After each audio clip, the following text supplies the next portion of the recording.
Quick show of hands. How many of you can't wait to get back to in-person conferences or in-person meetings? Me too. For example, if we were in person right now, I might have an idea how many of you just put your hands up. I've got a friend who joined Toastmasters during the pandemic, and this wonderful world of online meetings is all she knows. And she's completely addicted to online. Anything she sees on a screen, she evaluates.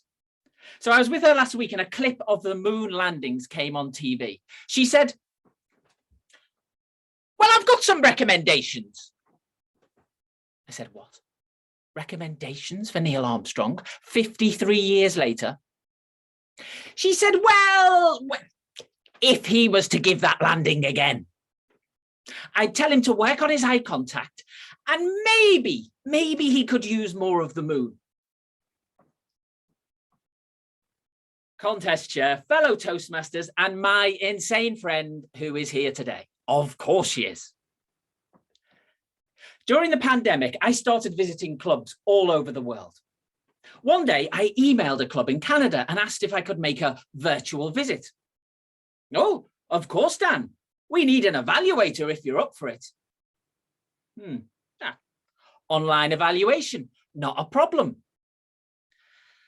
An hour or so later, I got an email from the speaker I'd be evaluating with some information about her speech. I skimmed over it, as we do.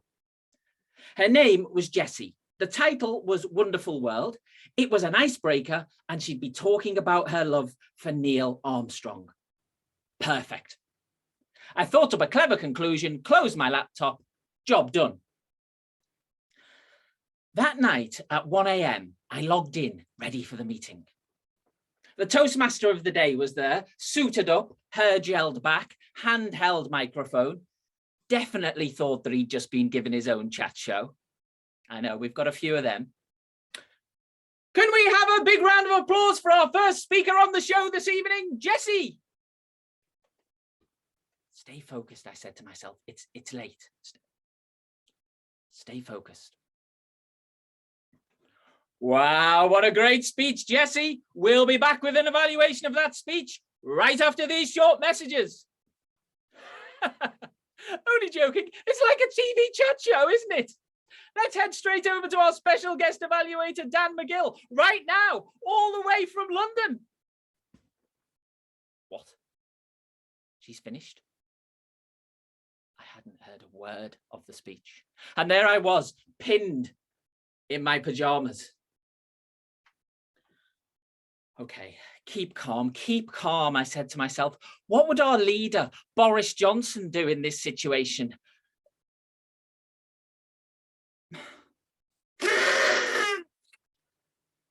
No, that wasn't going to work. But then it came to me.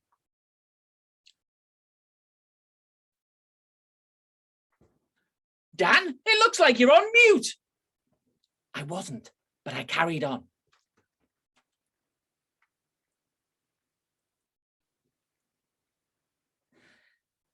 Dan, you don't seem to be on mute, but we can't hear a word here in the studio. What a plan. Blame technical issues, then disappear off the face of the earth. Except right then, my cat decided to jump in front of the camera. Meow. Oh, Dan, we can hear the cat. We can hear the cat. Take two.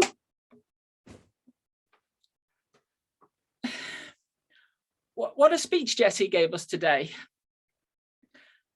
That brings me to my first recommendation. I thought she could have used more of her screen. In the corner of my eye, I noticed somebody type in the chat, "Does he realize Jessie is a man?" Okay, that was it. I needed to get out of this. I remembered it was an icebreaker. I remembered it was about Neil Armstrong. My big conclusion still worked. So to conclude, this may have been one small step into his living room tonight. But to paraphrase his greatest hero, it was one giant leap for Jessie's confidence.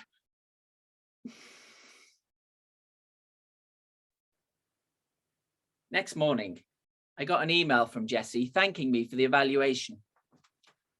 I loved your conclusion, but you do realise my speech was about my hero, Louis Armstrong, not Neil Armstrong. Ah, wonderful world. Well, that made more sense. It wasn't my best moment, but you know, back then, everybody on this planet was scared. We'd been hit by a deadly pandemic and none of us knew where we were headed. We needed to be together. We needed to laugh. And as Toastmasters, that's what we did. Yes, of course, most of us are looking forward to doing things like this in person again. Me too.